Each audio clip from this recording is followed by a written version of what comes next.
आपने कहा तो मैं पूछ लेती हूँ। फैसला नहीं लेना चाहिए। बोलिए अनुराग भदौरिया जी। संविधान पे भरोसा रखो। जो लोग पत्थरबाजी करेंगे पुलिस वाले उनके साथ कैसा सलूक करेंगे? चित्रा जी, भरोसा रखो, देश की अदालत पे भरोसा रखो। बिल्कुल अनुराग जी से पूछिएगा, मेरा सवाल पूछिएगा।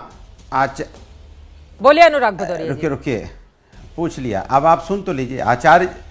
आचार्य जी, बड़ा मैं विनम्र निवेदन से बोल रहा हूँ। अखिलेश जी बड़े खिलाड़ी हैं, इसमें कोई शक नहीं है, लेकिन विकास के बड़े खिलाड़ी हैं, वो पीडीए के बड़े खिलाड़ी हैं।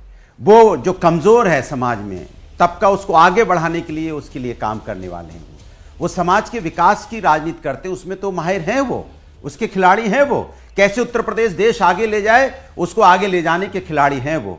लेकिन नफरत का कौन खिलाड़ी है उत्तर प्रदेश और देश के अंदर में, ये भी तो बता दीजिए। लगे हाथ, कौन है जो नफरत का खिलाड़ी है, जो फ्रंट फुट पे खेलता है नफरत, जो हमेशा फ्रंट फुट पे नफरत को लेके आगे बढ़ता है और नफरत की राजनीति को आगे बढ़ाना चाहता है, समाज को तोड़ के सत्ता पाना चाहता है। उनका भी तो नाम ले लीजिए ना प्रमोद कृष्णम जी, कभी कभी उनका भी नाम लिया कीजिए तो अच्छा लगेगा। अखिलेश यादव जी तो है देश के विकास के खिलाड़ी, इसमें कोई शक नहीं है, और पूरा हिंदुस्तान पूरा उत्तर प्रदेश। भदौरिया जी ठीक है, यहाँ पर अभी संभल पर जरा जवाब दीजिए। वहां पर पत्थरबाजी भी है, 4-5 लोगों की जान चली गई और यहाँ पर बैठकर आप, इन्होंने कहा पुलिस प्रशासन, थोड़ा मामले की गंभीरता को समझिए ना अनुराग भदौरिया जी। उन्होंने जो बोला उस पर जवाब बोलिए जवाब दीजिए। अरे सुन, बोलने तो दीजिए ना, बोलिए। उनको मैं उनका जवाब दे रहा था। मैंने कहा आग में कौन झोंक रहा है, कौन आग में झोंकने का काम कर रहा है, सवाल तो यही है ना। कैसे दंगा हो गया, कैसे वहां पे पत्थर आ गए, कैसे नकाबपोश लोग आ गए। 19 तारीख को सर्वे हुआ, कहीं कुछ नहीं हुआ। तो पत्थरबाजों 24 तारीख को कैसे हो गया? वो गलत 19 कैसे हो तारीख सकता को है? आपको लगा कुछ लोग इकट्ठे, एक मिनट पर बोलने दीजिए ना मुझे, बीच में क्रॉस क्वेश्चन। अरे बोलने तो दीजिए मुझे, बोलने तो दीजिए, फिर सवाल पूछ लीजिएगा। नहीं, अरे मुझे 20 सेकंड बोलने दीजिए ना। अरे भाषण नहीं, मैं अपनी बात तो कह लूं ना, सवाल तो तब पूछोगे जब मैं अपना जवाब दे दूं। मैंने कहा कि वहां पुलिस प्रशासन ही तो जिम्मेदार है, और कौन जिम्मेदार है? ये कानून व्यवस्था बनाए रखने की जिम्मेदारी किसकी होती है? कैसे जब आपको 19 तारीख को वहां पे कुछ लोग इकट्ठे हुए तो किसी प्रकार की कोई अप्रिय घटना नहीं हुई, तो आपको तैयार होना चाहिए था ना कि कल का अगर लोग आ जाएंगे तो आपको सैनिटाइज करना चाहिए था ना, बैरिकेडिंग लगानी हुआ और सब कुछ शांतिपूर्वक हो गया, तो फिर पुलिस प्रशासन को कैसे लगेगा कि 4 दिन के बाद वहां पर हंगामा हो जाएगा? एक दिन जब सब कुछ शांतिपूर्वक तरीके से हो गया, इसका मतलब है वहां पर साजिश रची गई कि दोबारा सर्वे टीम आएगी तो उसके साथ इस तरह का सलूक किया जाएगा। सिंपल सी बात है अनुराग भदौरिया जी। अरे सुन तो लीजिए, तो मैं सिंपल सा जवाब दे रहा हूं ना कि पुलिस प्रशासन की जिम्मेदारी क्या, इंटेलिजेंस डिपार्टमेंट उनका क्या कर रहा था? जब भीड़ इकट्ठी हुई थी 19 तारीख को, तभी उनके समझ में नहीं आया क्या? उनके समझ में नहीं आया कि यहाँ पे उनके एलआई डिपार्टमेंट क्या कर रही थी? पुलिस प्रशासन का जो इंटेलिजेंस डिपार्टमेंट होता है, जो खुफिया विभाग होता है, वो क्या कर रहा था? आपको कुछ पता ही नहीं चला? छू मंतर से वहां पे हजारों लोग पैदा हो गए, कि छू मंतर हजारों लोग वहां पे पत्थर लेके पैदा हो गए और आपको पता ही नहीं चला।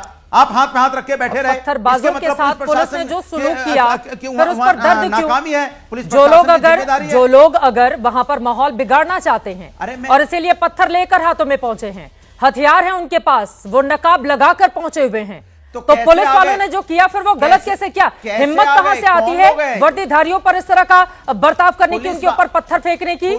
पुलिस पर पत्थर फेंकने वाले लोग आते कहां से हैं? ये बड़ा सवाल नहीं है क्या अनुराग जी? एक मिनट सुन तो लीजिए, बोलने तो दीजिए। अरे आप मुझसे ज्यादा तो आप ही बोल रही हैं, मुझे तो बोलने दीजिए ना। आप एक सवाल अनुराग जी से पूछिए, अनुराग जी से पूछिए। यही घटना सुनिए, यही घटना। चुप आचार्य जी, रुकिए ना, मैंने आपको सुना, मुझे सुन लीजिए ना।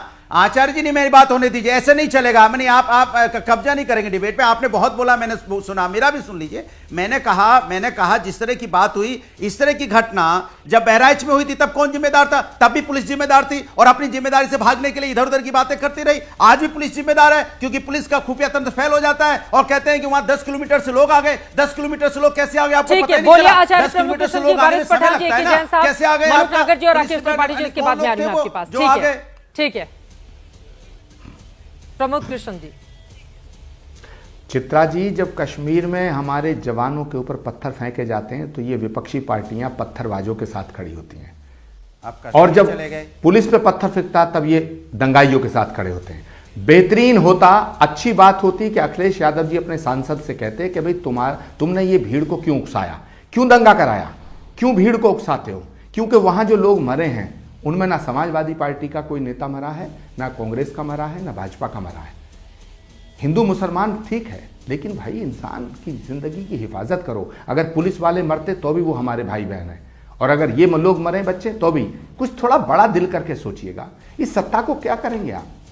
तो अखिलेश यादव जी की पार्टी की पूरी जिम्मेदारी है, मैं जिम्मेदारी से कहता हूं, जांच होने दीजिएगा, वहां के सांसद का बिल्कुल रोल निकलेगा। हजारों आदमी सुबह इकट्ठा करना, ये उन्होंने ये कॉन्स्पिरेसी के तहत किया, पुलिस प्रशासन पे पत्थर फेंकवाया। अगर वहां खैर ये अरे साहब, कोई कहीं बैठ के अमेरिका बैठ करके ईरान पे हमला हो जाता है, ईरान में बैठ के कहीं और हमला हो जाता है, पाकिस्तान में बैठ के लोग बंबई में हमला कर देते हैं। सवाल ये नहीं है, सवाल है कि वहां के स्थानीय सांसद को और समाजवादी पार्टी के बड़े नेताओं का हाथ निकलेगा। दंगों में इन्होंने लोगों को उकसाया, पत्थर फेंकवाए, और सुनिए अब डेलीगेशन भेज रहे हैं। पहले पत्थर फेंकवा रहे हैं, दंगा करा रहे हैं, फिर घड़ियाली आंसू बहा रहे हैं, अब डेलीगेशन भिजवा रहे हैं। ये इसलिए मैंने कहा है अखिलेश जी, आप बड़े खिलाड़ी हो गए, लेकिन थोड़ा संभल की जनता पे रहम करिएगा। और अनुराग भदौरिया जी, कोई सवाल अपनी पार्टी से भी पूछ लीजिएगा। असदुद्दीन ओवैसी की पार्टी लगातार इसको लेकर सवाल खड़े कर रही है। नहीं, बाकी लोगों के पास जाते हुए तो मैं की पॉलिटिक्स यहाँ पर नहीं चलेगी। अब मैं बाकी लोगों के इंतजार में रह जाएंगे। ज्यादा नहीं, आचार्य जी ने जवाब तो ले लीजिए।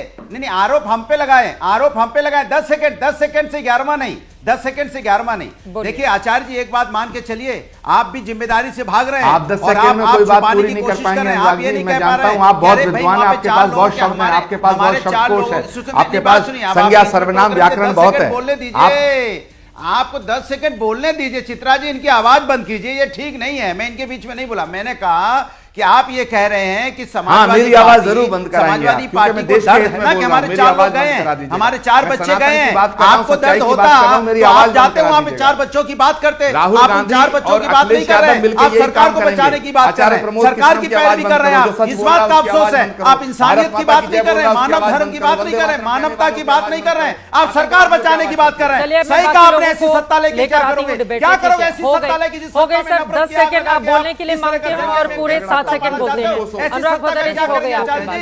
क्या करेंगे ऐसी सत्ता का? अनुराग भदौरिया जी, हो गए आपके पास। सत्ता को जहां अपने लोग रहे हो, अपने लोगों की मौतें हो